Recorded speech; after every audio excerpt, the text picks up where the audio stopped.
Today I want to talk about if Call of Duty should change up its sales model, the one that they've been using for a while now.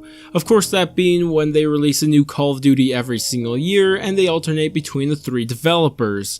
And the question is if they go and get rid of that model and move on to gaming as a service or the living game model. And for the people who don't know what this is, it's just really, well, I guess Call of Duty is already technically a gaming as a service. That just, all it really means is that they add more content after launch. They just don't bet everything on launch anymore, but that's not the scale I'm talking about it on. I'm talking about it on the idea that they'll never release a new game and they'll just continuously update that same game forever on forward. Just think of games like CSGO, League of Legends, Overwatch, and I think Fortnite counts as one, or a better example would be Call of Duty Online. That is a Call of Duty that is a living game or gaming as a service. And I don't know if you guys have seen it any, but I mean, it's a little hectic, and on top of that, there's even more microtransactions, which is pretty crazy, but regardless, that's something we could be looking at. And what I want to do is just look at it at the perspective of how it would work over here and how it would affect our current Call of Duty. But before I can continue, I actually want to recommend you guys go vote on a poll I started on my channel's community tab, and go ahead and vote on whichever one you guys think is the better solution for, I guess not solution, or model for Call of Duty. That's what I'd like to see you guys do. I know I could have put the poll on this video, but I mean, those are so difficult to view and it's just a pain, so I don't really want to do it there. But anyways, now returning to what we were saying, what I really want to do, I want to talk about it from the perspective as a game as a whole, and then maybe campaign. We'll do a little campaign zombies, but mainly multiplayer, because that's what's really going to affect. But we'll first start off with the game as a whole. And the one reason I may find that is going to be interesting is how exactly is it going to work? Because currently we have 3 development studios with 3 different engines for Call of Duty. So are we going to have to decide between the 3 engines? And if that's the case, go ahead, choose Treyarch, whichever engine you want. Then after that, you have to go and get rid of the other 2 studios, or you have to bring in the other 2 studios that then have to learn how the new, I guess, engine works, and not exactly new engine, but how Treyarch's engine works. Just for example, they have to learn that all over, and then they have to just figure out what the heck's going on with Treyarch and stuff like that. And because of that, how will that affect the ideas going around the game? Are we going to have better ideas? Will it just make it more hectic? I don't know, but that's one thing I don't exactly know how it would work. I mean, there is a way, obviously, but I just don't know how it would work. But of course, one problem I do see with this though is that because of not having these 3 different engines, and people who are not aware of that, Call of Duty does have 3 different engines. There's not one universal engine for Call of Duty. Infinity Ward have their engine for Call of Duty, Treyarch do, and of course Sledgehammer Games also have theirs. And what makes it actually better having a 3-year development cycle is that when somebody comes up with new ideas or new products for graphics or something like that, like a really good example is Dynamic Shadows. Those weren't always inside gaming. Those were added in some other time. I don't know exactly when, but the reason why that I see this as a problem is that if you have just one game running on a current engine, are you going to have the opportunity to add these tiny little upgrades to the graphics like Dynamic Shadows, like I said? Or are you not going to be able to do that? Because if you look at games that have been around for a while now, you look at CSGO, I mean, that's not the best looking game, and I mean, that's been running on the same engine for a while, and that's my worry that Call of Duty may start looking real ugly and, I mean, not keeping up with the graphics. And people will claim Call of Duty already isn't keeping up with the graphics. Come on, it's a really nice looking game every single year. Let's be real. Come on, look, we compare it to a couple games, yeah, they'll look better, but it's still on the higher end graphics. But I'm just kind of worried that that would end up happening, and that's another problem, is that how popular do these games as a service stay? I mean, Fortnite's good now, but so was CSGO in the past. So was Overwatch. They were pretty popular games, but do they stay popular? Because the problem is that you lose that hype that you build every single year when you release a new game. And you can decide it's a good thing or a bad thing, but regardless, I do think you'll lose a lot of hype around Call of Duty because a new game releasing is just pretty big for Call of Duty, and to give up on that, I don't think nobody's really willing to do that if they're looking at it from a business perspective. But anyways, with that all out of the way, the major stuff, the game as a whole, is talk about, I guess, we'll start off with campaign. And the reason why is because I think campaign zombies could be brushed off real easy, so let's get them out of the way right away. So the thing is, with campaign, we'll probably never see a campaign mode ever again if Call of Duty moved to gaming as a service. And the reason being is because if you look at every other gaming as a service game, just there's no campaigns. Counter-Strike doesn't, Call of Duty Online, Overwatch, Fortnite, and all these games just don't have campaigns. So you just probably won't see them ever again if that happened. It'd be nice, maybe we get updates to stories and stuff like that, but I just don't see it happening. But the thing is, this probably won't make a difference because it looks like Call of Duty is backing away from campaign anyway, so I guess it may not be a problem at all. It may not make a difference if it changes or stays the same for campaign.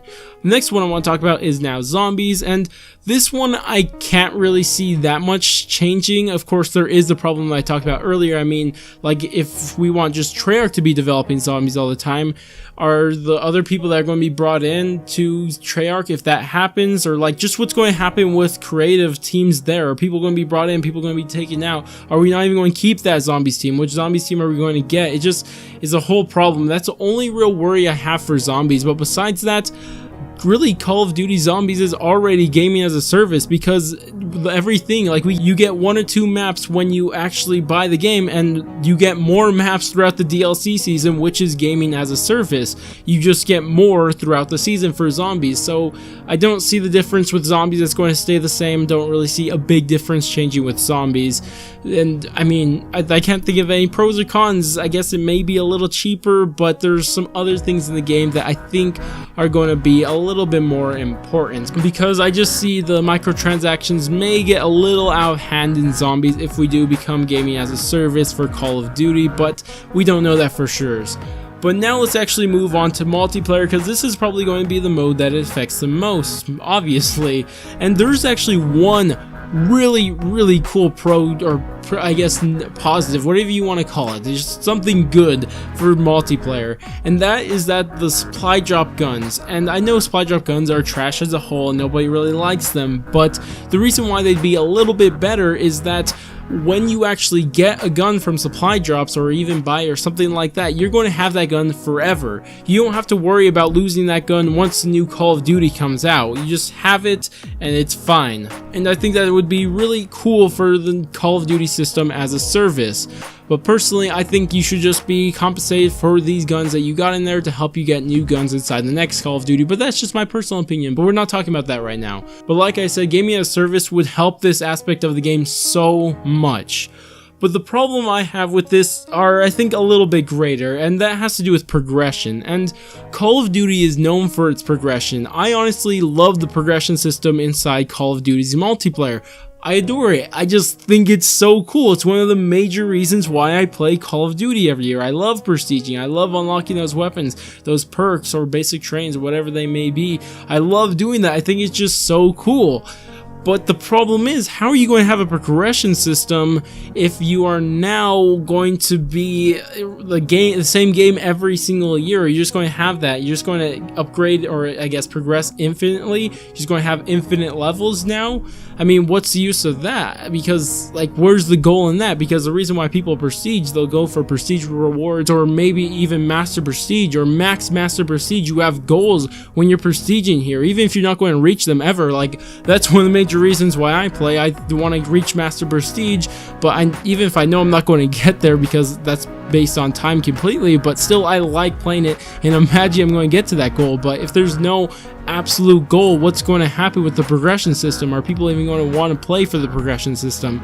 I mean, that's possible, but you're going to have something really big to replace progression inside Call of Duty. That's just my personal take on the whole situation. But the last thing I want to talk about is a long-term future of this game, and how exactly is it going to work, because there's a couple routes we can take. At least I could think of 3. We have one that we could follow in the steps of Counter-Strike, where we have the exact same game every single year. Well, not the exact same game, but pretty close to the exact same game every single year. Same maps, same guns, same everything, same settings, doesn't matter, we'll have the same thing every single year. Or we could take the COD Online route, where you just have a bunch of crap thrown in one place at once. which personally, at least at first it sounds cool, but after a while, I mean, okay, I just have a bunch of crap thrown in here at once. I mean, I was kind of hoping for a little bit more, but I don't know. I don't personally think that's a good long-term future plan, using the Call of Duty Online system. Personally, I don't think it's a good idea. Or we can use a system that a lot of people have actually suggested, and that's saying that we're pretty much going to have the yearly release system, except we're just going to, instead of having new games, new Call of Duty games at that, we're going to just have these new updates that cost extra money, and then you'll change your game from, for example, if it started off as a World War II shooter, then they'll have a modern day shooter update, it'll change it up to a modern day theme, and then after that you have a future update and all that stuff. You just have, or future setting update, I should have made that clear, but then you just keep changing the setting every single year. But isn't that just the yearly system all over again? So we just went full circle and just are doing the same thing anyways. And then on top of that, what's going to happen with your supply drop weapons? So let's say you start off in the World War II shooter, but then you unlock the new Sten gun through supply drops. When that new update comes along and changes everything to a modern day shooter, are you going to lose those supply drop weapons? I'd hope not, but I'd imagine that's what they would do, so this wouldn't fix the problem at all that I was speaking about earlier with the supply drop weapons. But I have no idea. I just don't know how it's working. I cannot think of a good solution that I'm happy with. But anyways, that's all I gotta say, and I don't know if you guys noticed, but I'm pretty against the idea. I mean, it's not a bad idea, but I just don't think that it's better than the current system we are currently using. I do know it's annoying to buy Call of Duty every single year, but at the same time, it's like, I think it's a little bit better than gaming as a service. I just don't like the idea of gaming as a service all that much, so that may be a little biased, just me not liking the idea as a gaming as a service as a whole. But regardless, that's all I have to say. But I'd again like to hear what you guys think about it. Go ahead and do that in the comments. But if you guys did enjoy the video, go ahead and do all the normal YouTube stuff, like, subscribe, bell, share, especially bell. But anyways, I'm gonna go, and I will catch you guys on my next video.